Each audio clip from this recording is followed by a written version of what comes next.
महाप्राण सूर्यकांत त्रिपाठी निराला जी छायावादी युग के प्रसिद्ध कवि हैं। इनकी एक काव्य रचना है वीणा वादिनी वरदे। वीणा वादिनी शब्द माँ सरस्वती के लिए प्रयोग हुआ है। इसमें कवि वीणा वादिनी सरस्वती माँ से वंदना करते हुए अज्ञानता को दूर करने तथा नव चेतना का प्रकाश फैलाने की कामना करते हैं। ये कविता कुछ इस प्रकार है। हम इसका गायन करेंगे, प्रयास करेंगे इसे सस्वर उच्चरित करने का। वरदे वीणा वादिनी वरदे, प्रिय स्वतंत्र रव अमृत मंत्र नव, भारत में भर दे। वरदे वीणा वादिनी वरदे,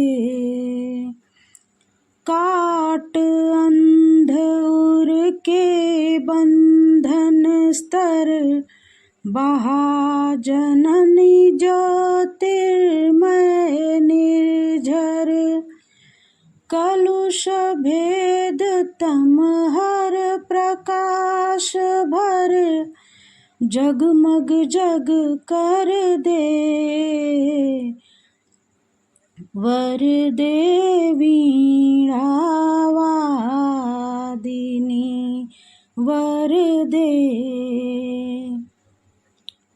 नवगति नवलय ताल छंद नव, नवल कंठ नव जलद मंद्र रव, नव नभ के नव विहग वृंद को, नव पर नव स्वर दे।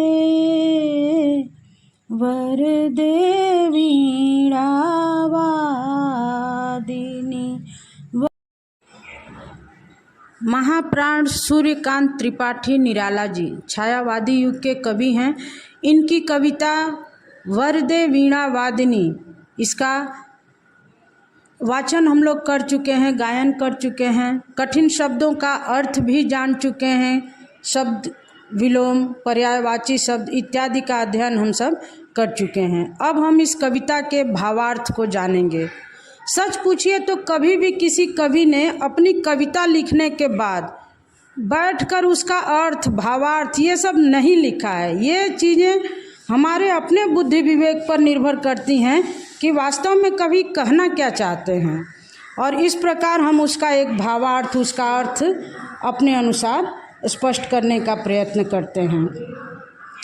इस वंदना में या सरस्वती जी की स्तुति जो उन्होंने की है, उस वंदना का भावार्थ कुछ इस प्रकार से लिया जाता है कि कवि अपने देश के लोगों के लिए, अपनी स्वतंत्रता के लिए माँ सरस्वती से वरदान चाहते हैं कि वह हम लोगों में नव चेतना, नई चेतना भर दें, हमारे अज्ञान को, हमारे अविवेक को मिटाकर हमें ज्ञान का प्रकाश भर दें।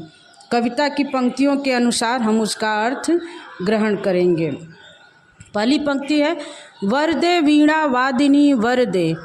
हे माँ सरस्वती, हे वीणा को बजाने वाली अर्थात माँ सरस्वती, आप हमें वरदान दीजिए।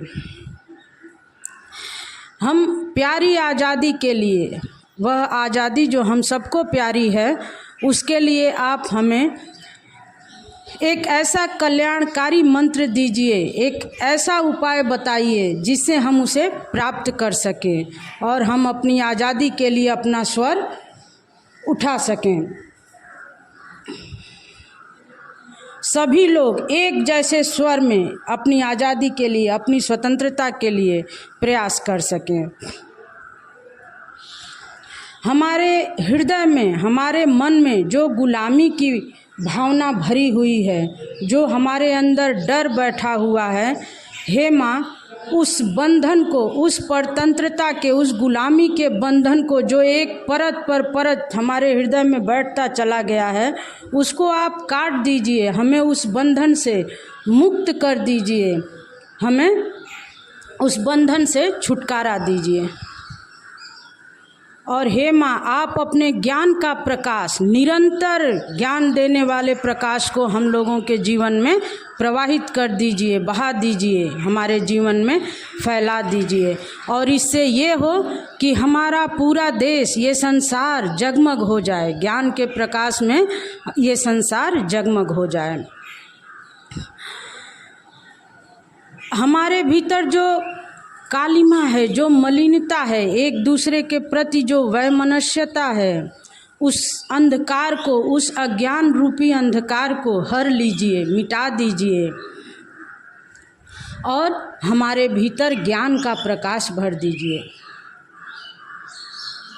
इसके अतिरिक्त अब यहाँ जो नीचे की पंक्तियाँ हैं, जैसे नव गति नव लय ताल छंद नव, इसमें कवि जो भाव देना चाहते हैं वो हम दो अर्थों में ले सकते हैं। एक तो उनके अपने स्वयं के संगीत के रूप में कि उनके संगीत को, उनकी कविता को, काव्य रचनाओं को एक नई गति दीजिए, एक नई चाल, एक नई रफ्तार दीजिए, उसमें एक नया उतार चढ़ाव, एक लय दीजिए, एक नई लय।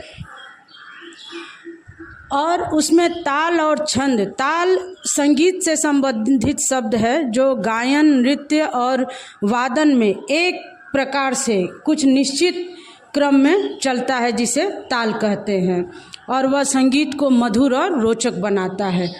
छंद वर्णों और मात्राओं के एक व्यवस्थित क्रम को कहा जाता है, जिससे कि उसकी एक अलग पहचान बनती है। तो ये सारी चीज़ें संगीत से, गीत से, काव्य से जुड़ी हैं। तो यहाँ हम इसका भावार्थ यह ले सकते हैं कि कवि अपने काव्य के लिए नई चेतना, सब कुछ नया मांग रहे हैं। और इसके अतिरिक्त नवल कंठ, नवल कंठ यानी नया, जहाँ से नई आवाज़ उत्पन्न हो, ऐसा कंठ मांग रहे हैं। माँ सरस्वती से अपने गले में नए प्रकार की ध्वनि उत्पन्न करने की शक्ति मांग रहे हैं। और गंभीर स्वर, अपनी बातों में गंभीरता लाने का, नई चेतना का, ऊर्जा का विकास करवाना चाहते हैं। अब देखिए, इस चीज़ को यदि हम स्वतंत्रता के अर्थ में लें तो यह हो जाएगा कि स्वतंत्रता के लिए जो प्रयास हो रहा है उसमें नई गति दीजिए, उसकी रफ्तार को नए तरीके से आगे बढ़ाइए और उसमें सभी एक स्वर में, एक तरीके से अपना अपना प्रयास और गंभीर रूप से करें। ये नहीं कि केवल कहने से कि हमें स्वतंत्रता मिल जाए, हम सभी स्वतंत्र हो जाएं, हवाई बातें नहीं। उस बात पर लोग गंभीर हों और गंभीरता पूर्वक उसके लिए प्रयास करें, इसका प्रयत्न करें, ऐसी भावना उनके अंदर भर दीजिए। अब अंतिम जो पंक्तियां हैं, जैसे नव नभ के नव विहग वृंद को नव पर नव स्वर दे, यहाँ हम पक्षियों के लिए भावार्थ के रूप में जब लेंगे तब उसका अर्थ यह होगा कि नव नभ, नया आकाश, नए आसमान में, आसमान तो वही होता है, नया पुराना क्या, लेकिन एक छोटा सा पक्षी जो अपने घोंसले से निकलकर पेड़ की टहनियों पर उड़ता है और फिर अचानक से जब वह आकाश की तरफ उड़ने का प्रयास करता है तो उसके लिए वह जगह, आकाश नया होता है। तो यहाँ नया से अर्थ, नव नभ से अर्थ उस नए पक्षी के लिए है जो उस विस्तृत आकाश में विचरण करने का, उड़ने का प्रयास कर रहा है। उसके लिए कवि मांग रहे हैं कि उसके परों में साहस दीजिए, उसके पंखों में जान दीजिए कि वह उस नभ में, उस विस्तृत आकाश में उड़ने का प्रयास कर सके और उसमें सफल हो। विहग वृंद, विहग शब्द पक्षियों के लिए आता है, वृंद शब्द समूह के लिए आता है। तो पक्षियों के समूह को, विहग वृंद को, पक्षियों के समूह को, नए पक्षियों के समूह को नए आकाश में उड़ने के लिए उनके परों में साहस दीजिए, उनमें ऊर्जा दीजिए ताकि वह अपनी उड़ान भरने में सफल हों।